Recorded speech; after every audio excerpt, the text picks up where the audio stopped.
Prison soccer has been played for decades in South Africa. On Robben Island in the 1960s, it was played by inmates in order for them to stay grounded and keep sane. In the late 2007, there was a movie based on the Robben Island soccer team. With the news of South Africa hosting the 2010 FIFA World Cup, the Gauteng Correctional Services decided to use this event as a catalyst for its own version of the Confederations Cup. We started off after we received the news that South Africa is hosting the World Cup. We were touring around the idea of how are we going to get involved. So what happened was that the Director Sports at Head Office, Correctional Services, invited us all to a meeting and said, listen here, he wants us to become involved. But he doesn't have an idea yet, so what we had to do was to sit, brainstorm around it and say, how are we going to bring correctional services closer to the Confederations Cup that is coming to South Africa. And one of the things that we knew that is going to happen is that, an event like this is not coming to South Africa again very soon. Maybe, after we have lived our lives, probably it will come if we are lucky. So we thought that let's make this thing work from the start. So we sat around the round table and we discussed to say that, okay, most of these guys won't be out by 2010. So what we need to do then is to bring this idea right up to correctional services, inside the centers, and that is where we also started with the games from the centers right up to where we are today with the regional tournament for Confederations Cup. Their Confederations Cup was just as organised as South Africa's 2009 Confederations Cup, with an opening ceremony, closing ceremony and a prize giving. The tournament was structured exactly like the Confederations Cup. We said that because we don't want to leave anybody out. So what we said that go right into the centers. Now some management areas. Now a management area consists of different centers.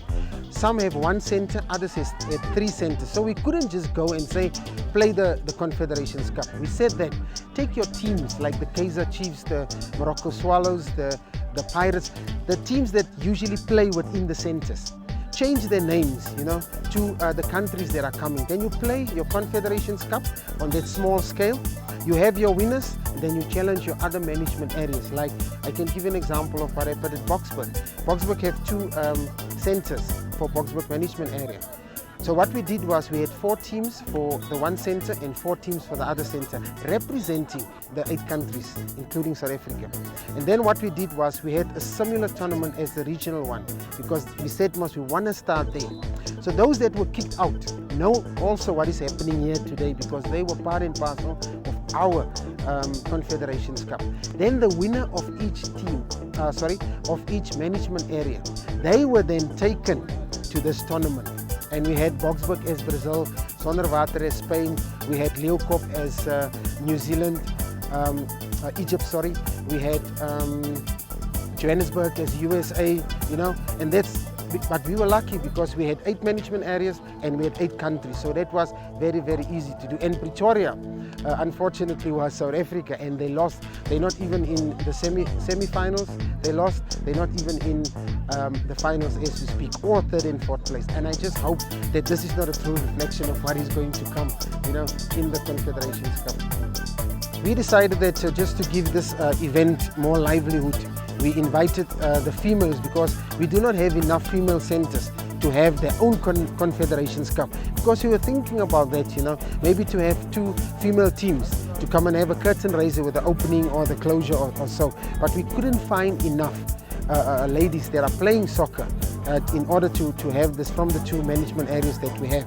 So instead we said that we can't leave them behind. What can they bring up? What can they showcase within that? And what you saw there was brilliant. We have your cheerleaders, you had that Zulu dancers, etc. That was the influence that we want them to have within this tournament, so that they can also go back to the female side of the prison and say, hey, listen you guys, this is what we've seen. What was it all about? The CONCACAF Cup, the countries, etc. Their involvement as well. They can explain to the others, so that they can also get an interest of what is coming to South Africa on the 14th. But that's not where we're going to end as well. What we're going to do is we said, the reason why we have this tournament now is to finish it. So from the 14th, we want them in front of the televisions so that we can look at what we have done and what is happening on the televisions with the same Confederations Cup that is played in South Africa. The players came from all over Gauteng, from over 8 prisons. The head of the Ministry Correctional Services said sports helped in rehabilitating the offenders. The offenders, for one thing, definitely felt like they were international soccer players and not just convicts when they ran onto the field. My name is Tsepiso Mfukeng. I'm playing for Spain and I'm playing as a striker. Oh, my name is Gauteng Maluleka. I'm playing for South Africa and the position that I'm playing is a defender. Yeah, my name is Truman Sishoka. Well, I grew up playing as a midfielder and at the moment I'm the coach of Egypt.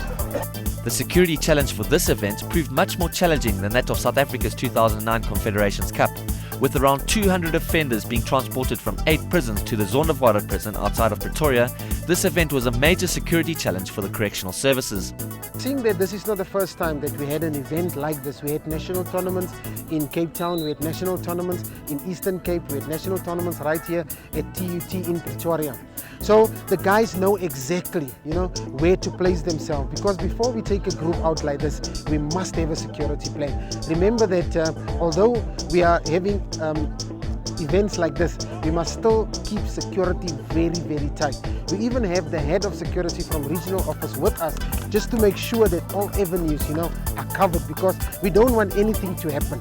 Good news must go out. Not to say that, it was planned, it was a Confederations Cup and you had an escape. So what was the use thereof, And we think of the safety of the communities as well. Although we have this to showcase to them that we can do it as well.